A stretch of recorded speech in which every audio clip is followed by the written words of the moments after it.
3 minute की report देख लीजिए, फिर अग्निपथ पर कोई रिपोर्ट देखने की जरूरत नहीं पड़ेगी। सेना की नौकरी छोड़कर भागने वालों की संख्या देखकर आप कहेंगे अग्निपथ ही भविष्य है।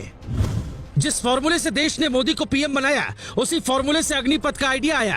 पूरा देश जानना चाहता है पीएम मोदी ने अग्निपथ प्लान क्यों बनाया और इससे क्या क्या फायदा होगा। पीएम मोदी ने कुर्सी हिलने तक का रिस्क क्यों लिया और जब पूरे देश में विरोध हो रहा है तो भी झुकने को तैयार क्यों नहीं है।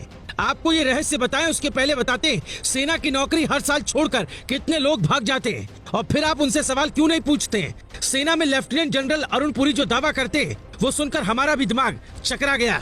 हर साल लगभग 17,600 लोग सेना की नौकरी अपने मन से छोड़ देते हैं, वीआरएस यानी रिटायरमेंट लेते हैं। ऐसे लोग कौन है जो देश की सेवा छोड़कर भाग जाते हैं। भागना ही था तो फिर सेना ज्वाइन क्यों की। सरकार का लक्ष्य अगले कुछ सालों में 1 लाख भर्ती हर साल की है, यानी सरकार का प्लान कुछ और है। फिलहाल देश में सैनिकों की औसत उम्र 32 साल है। सरकार इसे 25 से 26 साल करना चाहती है। आने वाले वक्त में जो हालात बन रहे हैं उसमें तकनीक की जरूरत पड़ेगी। युवा पीढ़ी सेना में आएगी तो तकनीकी तौर पर भारतीय सेना भी कमाल दिखा सकती है। भारत में इस बात पर ध्यान नहीं रहता है। ज्यादातर लोग सोचते हैं सेना का मतलब है दौड़ना, हथियार उठाना और चलाना, जबकि अब दौर तकनीक का है। जब मोदी प्रधानमंत्री नहीं थे तब उन्हें देश के युवाओं ने सोशल मीडिया तकनीक से इतना लोकप्रिय किया कि वो कहां से कहां पहुंच गए। यही प्रयोग सेना में करने का वक्त आ गया है, इसलिए देश में इस बदलाव की जरूरत पड़ी है। हम आपको उदाहरण देते हैं। अब युवाओं का समय आ गया है। उरी अटैक के बाद भारत ने पाकिस्तान पर सर्जिकल स्ट्राइक की। जो कमांडो उसमें शामिल थे, क्या आपको उनकी एज पता है? सबकी उम्र 30 से कम थी, जिनको तकनीक की समझ थी। शरीर पर 25 से 40 किलो का हथियार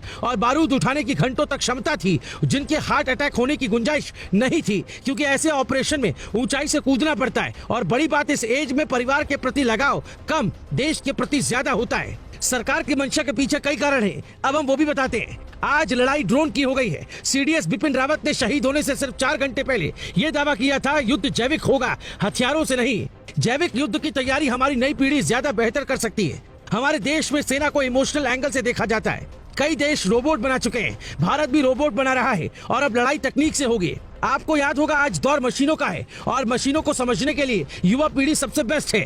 इसलिए सरकार 17.5 से 23 साल के लोगों को भर्ती करेगी। 10,000 सैनिकों को रखकर बाकी को रिटायर कर देगी। यानी हर साल आपको 10,000 17 से 23 साल के सैनिक मिलेंगे। जिस सेना के पास ऐसी ताकत हो वो कुछ भी कर सकती है। ज्यादातर लोग आपको बता रहे हैं कि 4 साल बाद कितना पैसा होगा, लेकिन हम आपको बता रहे हैं 4 साल बाद देश कहाँ होगा। मार्च 2020 में थल सेना प्रमुख रहे जनरल MM नरवणे ने 2 टूक अंदाज में एक बात कही थी।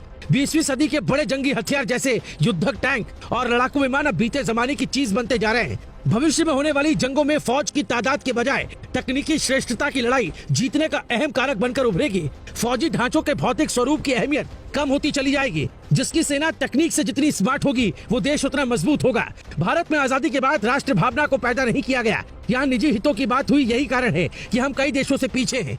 अभी दुनिया के 80 देश ऐसे हैं जहाँ सेना में नौकरी करना अनिवार्य है। दक्षिण कोरिया, उत्तर Korea, Russia, Israel, Brazil, Turkey, Norway और फिनलैंड में सेना में जॉब जरूरी है। इन देशों में 18 से 27 साल के युवाओं को एक निर्धारित समय के लिए सेना में भर्ती होकर देश की सेवा करना होता है। छोटा देश है ऑस्ट्रिया, वहाँ सेना में हर नागरिक नौकरी के लिए जाता है। 1.5 साल बाद ही वो सेना छोड़ सकता है। छोटा देश इजराइल है, हर नागरिक को 3 साल सेना में अपनी सेवाएं देनी पड़ती हैं। इसके बहुत फायदे भी है। अमेरिका भारत से ज्यादा समृद्ध है, लेकिन वहाँ सेना में पेंशन 20 साल तक नौकरी करने पर ही मिलती है, जबकि भारत में सबको पेंशन की चिंता है। अमेरिका में ज्यादातर सैनिकों को 8 साल बाद ही रिटायर कर दिया जाता है। भारत सरकार का मॉडल अमेरिका से मिलता जुलता लगता है। दरअसल देश युवाओं को बदलना है। मोदी की तरह कोई भी व्यक्ति सिर्फ अनुभव के साथ रास्ता दिखा सकते हैं। इस बात में कोई शक नहीं कि अग्निपथ के बाद भारतीय सेना सबसे मजबूत होगी। अभी भारतीय सैनिकों की औसत उम्र 32 साल है, जबकि अमेरिका के सैनिकों की औसतन उम्र 27 साल है और ब्रिटेन के सैनिकों की औसत उम्र 30 साल है। यानी हमारे सैनिकों की औसत उम्र इन देशों के सैनिकों से ज्यादा है। दूसरा,